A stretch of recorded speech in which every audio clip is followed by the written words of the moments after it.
El grupo número 5, conformado por José Luis Castillo, Kevin Herrera y mi persona, Nayoka Piña, presenta el avance final referente al proyecto bimestral de la materia de construcción de carreteras 1 referente a el rediseño de la ruta de ingresos del Parque Nacional Podocarpus desde la Avenida del Éxodo de Yangana hasta el refugio de este mismo. Para empezar, nosotros sabemos que la planificación vial requiere una atención especial en el diseño geométrico horizontal de carreteras, crucial para la comunidad y seguridad de tránsito.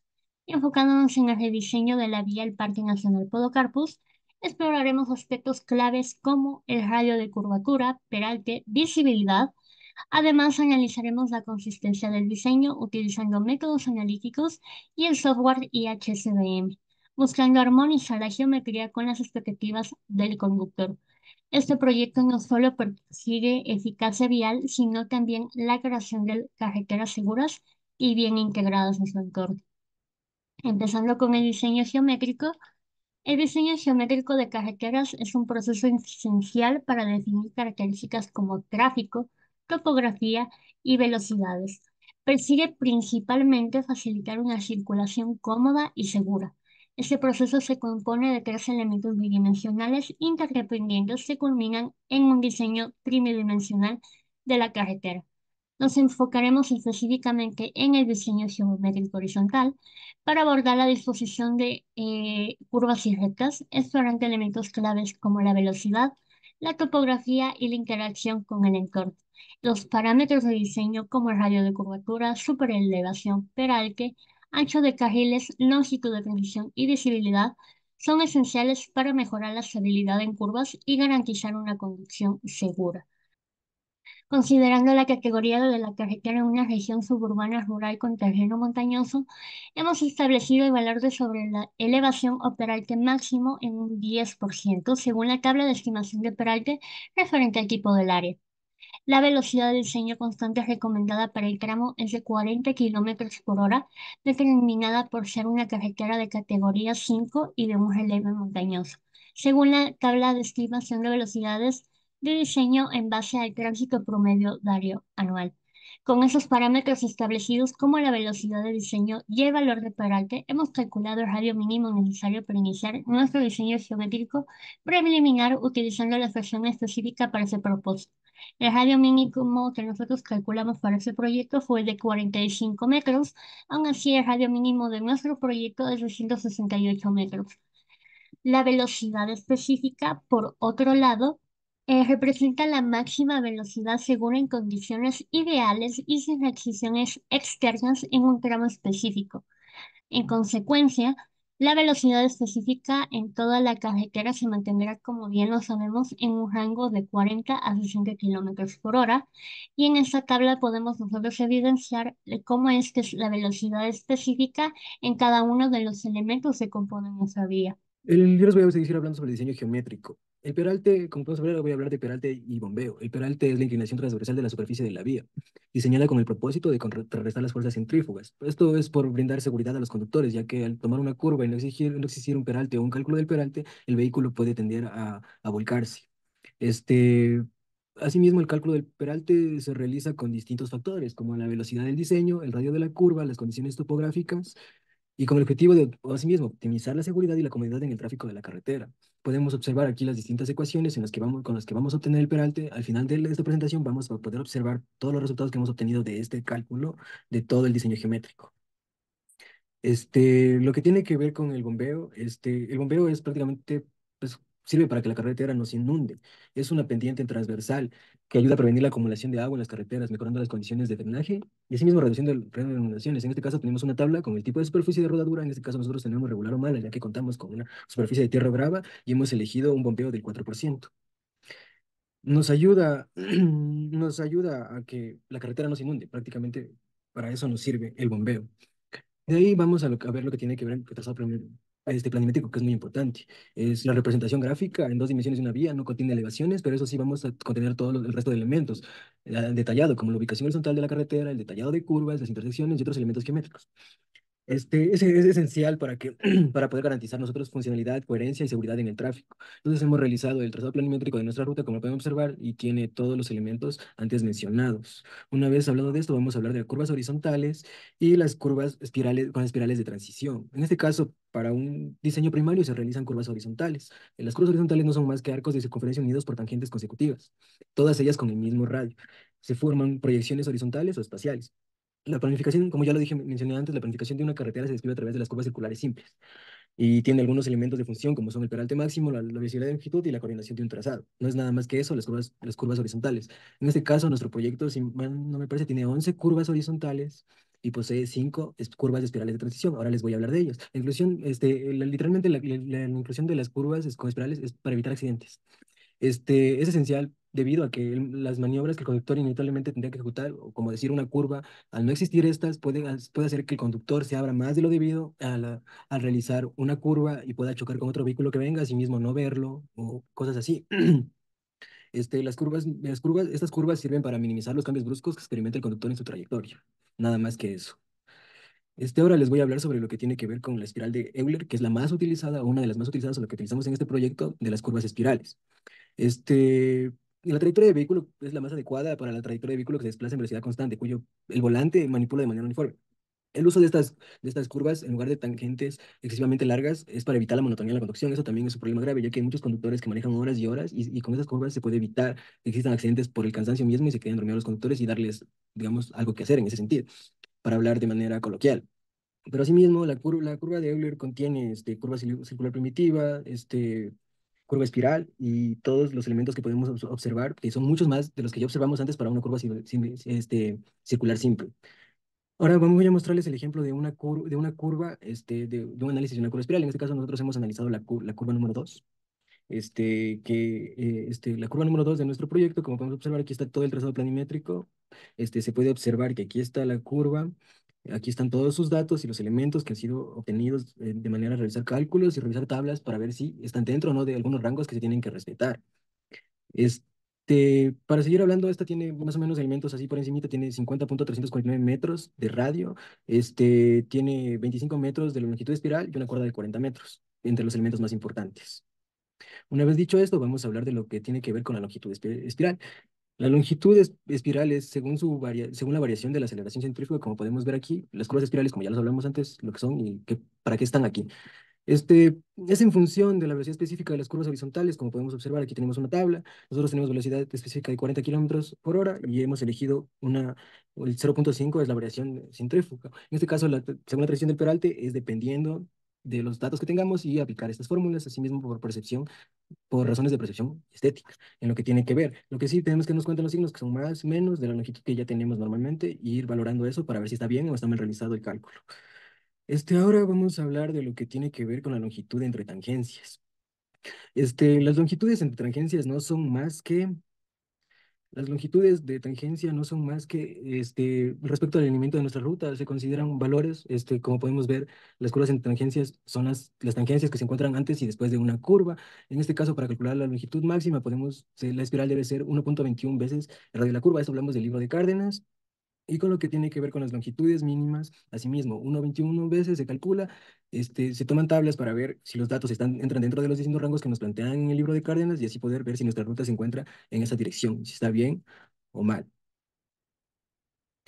Bueno, y eso sería todo de mi parte. Ahora les voy a presentar todas las tablas con todos los datos.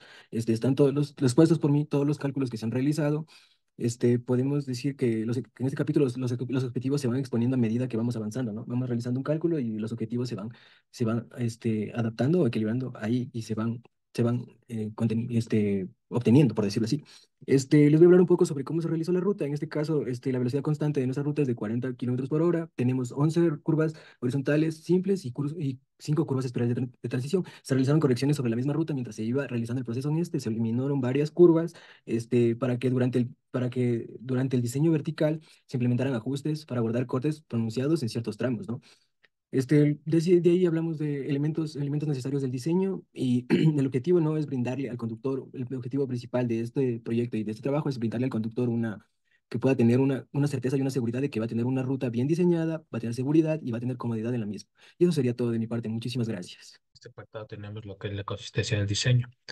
Para este apartado se debe conocer la consistencia como la condición a cumplir al realizar un trazado de carretera, en la que debe tener armonía tanto en el diseño geométrico de la vía como con las expectativas de un conductor que transite por la vía. Eh, el diseño de consistencia juega un papel muy importante al momento de analizar la carretera, ya que el riesgo de sufrir accidentes se ve reducida en gran medida, por lo que la seguridad al transitar por esta vía se eleva. Al fin y al cabo es lo que buscamos, la seguridad también del conductor. Eh, la finalidad de la consistencia radica en poder medir la seguridad en carretera, relacionándola con el diseño geométrico de la vía y junto con las expectativas del conductor. Las expectativas del conductor se diferencian de la siguiente manera. Tenemos dos, las cuales son a priori. O sea, el conductor relaciona o se relaciona con el recorrido por la experiencia en la conducción, lo que le da la oportunidad de variar los límites de velocidad. Y el otro factor que es ad hoc, experiencias nuevas para el conductor, un conductor novato, un conductor que transita por primera vez en esta vía. También tenemos lo que son los criterios de la consistencia. En este criterio tenemos como el criterio número uno que se relaciona a la velocidad de diseño versus la operación del mismo elemento.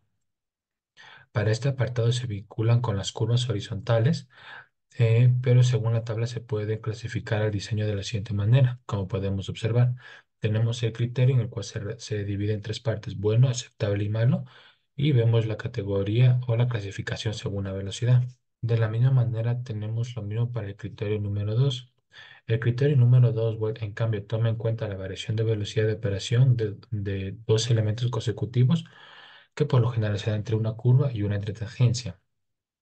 Se muestra igual en los mismos criterios que son similares, por no decir iguales, al criterio número uno. Por último, tenemos lo que es el criterio número 3, o también llamado conducción dinámica, que aquí se vincula la fricción lateral prevista versus la fricción lateral demandada. Este criterio solo aplica para curvas horizontales y no incluye entretangencias como los criterios anteriores. Podemos ver que su clasificación igual tiene tres criterios, que los cuales son buenos, aceptable y malo, y la velocidad pues tiene otra categoría. En el caso de estudio de nuestro informe, el cual se presentó, se pidió que se haga bajo el criterio número 2, dando como resultado eh, el perfil de velocidad que se va a explicar a continuación. En esta sección tenemos que se hace uso de ecuaciones calibradas para la obtención de la velocidad deseada y para las velocidades de operación. Eh, para este caso tenemos, bueno, o mejor dicho, a partir de una tabla anteriormente, es evidente que la velocidad de operación en las curvas varía en un rango de 40 a 60 kilómetros por hora, siendo la velocidad específica en todo el tramo de 40 kilómetros por hora. Al tener todas las tangentes clasificados en el caso 3, se refiere que en ningún momento se alcanza la velocidad máxima. ¿Ok? En consecuencia, se tuvo el perfil de velocidades que podemos observar para todo el trayecto de la ruta que se muestra en esta figura. Ahora bien, para poder desarrollar también lo que son perfil de velocidades, se tuvo que hacer un versus de la velocidad contra un versus de las entre tangencias y curvaturas para que nos dé esta gráfica. El cálculo de consistencia se lo puede realizar de dos maneras, de manera analítica y de manera práctica, haciendo uso de un software llamado IHSDM, que se explicará más adelante. De manera analítica, nosotros tenemos que evaluar rangos como los criterios anteriores que van de bueno, aceptable y malo, cumpliendo la mayoría de los tramos con bueno ni algunos casos aceptables. En este caso no tenemos ningún criterio malo, por lo que denotamos que nuestra presentación y nuestro trabajo a lo largo del ciclo ha sido ha sido de éxito, por lo que denotamos que nuestra carretera y nuestro trazado es el correcto. En el análisis de consistencia mediante el método analítico, se focalizó en el tramo de la ruta que conecta el ingreso al Parque Nacional Podocarpus con el refugio en Gajanum. Con un enfoque específico en el criterio 2 se evaluaron los 33 elementos que componen esta vía. Este criterio demostró ser idóneo para evaluar la consistencia en carreteras de montaña al comparar la velocidad de ocupación entre elementos consecutivos de manera precisa. Como se puede evidenciar en esta tabla, todos y cada uno de los elementos tangentes que componen nuestra vía están dentro de un rango aceptable y bueno. Al momento que nosotros aplicamos criterio 2, también nosotros sabemos que hablamos de un caso número 2, debido a que los valores de nuestras tangentes entran entre el valor máximo y mínimo de longitudes de las tangencias que fueron necesarias para realizar este cálculo. En paralelo, el análisis de consistencia con IHSDME, una herramienta integral para la seguridad vial, se llevó a cabo para evaluar y mejorar la seguridad durante la fase de planificación y diseño. IHSDM nos permitió examinar la geometría, intersecciones y otros aspectos críticos. En la fase de ida, como lo podemos observar, el análisis reveló banderas verdes y amarillas en su mayoría, ah, indicando que la diferencia de velocidades de operación entre elementos cumplía con el criterio 2. Aún así, observamos la presencia de una bandera roja, generando discrepancias iniciales con el cálculo manual. Esto se atribuyó a la mayor precisión de las ecuaciones de predicción de velocidad de operación V85 en IHSDME, reflejando investigaciones locales y alineándose más con la realidad. Yendo con el análisis de vuelta, se observaron banderas verdes y amarillas sin presencia de banderas rojas, indicando que la consistencia de la ruta se mantenía dentro de rangos aceptables. Esta coherencia en la planificación, en el sentido contrario, reforzó la calidad y seguridad del diseño vial en el tramo evaluado. La evaluación tanto mediante cálculos analíticos como a través del software que nosotros utilizamos indica que la carretera exhibe una consistencia muy buena en cuanto a su geometría, especialmente en la fase planimétrica. En conclusión, el análisis detallado de la alternativa de ruta de ingresos al Parque Nacional Podocarpus refleja un enfoque integral que considera la preservación ambiental y la promoción del turismo en la región. La cuidadosa evaluación de factores como topografía, condiciones del tránsito y la implementación de curvas espirales demuestra un compromiso con la seguridad y comodidad del usuario. El análisis de consistencia realizado tanto de forma analítica como mediante el software especializado resalta la importancia de comprender las velocidades reales en la vía. La priorización del criterio 2 en el análisis y la aplicación del software IHSDM para la consistencia proporcionan una visión completa de la seguridad vial, identificando áreas de mejora y garantizando la coherencia del diseño. En última instancia, el proyecto busca ofrecer una experiencia de conducción segura y confortable al conductor, aprovechando el conocimiento detallado de los aspectos claves de una carretera. La presentación precisa de los resultados refuerza la validez y confiabilidad de las conclusiones, estableciendo las bases para una infraestructura vial segura y eficiente en la región analizada. Muchísimas gracias.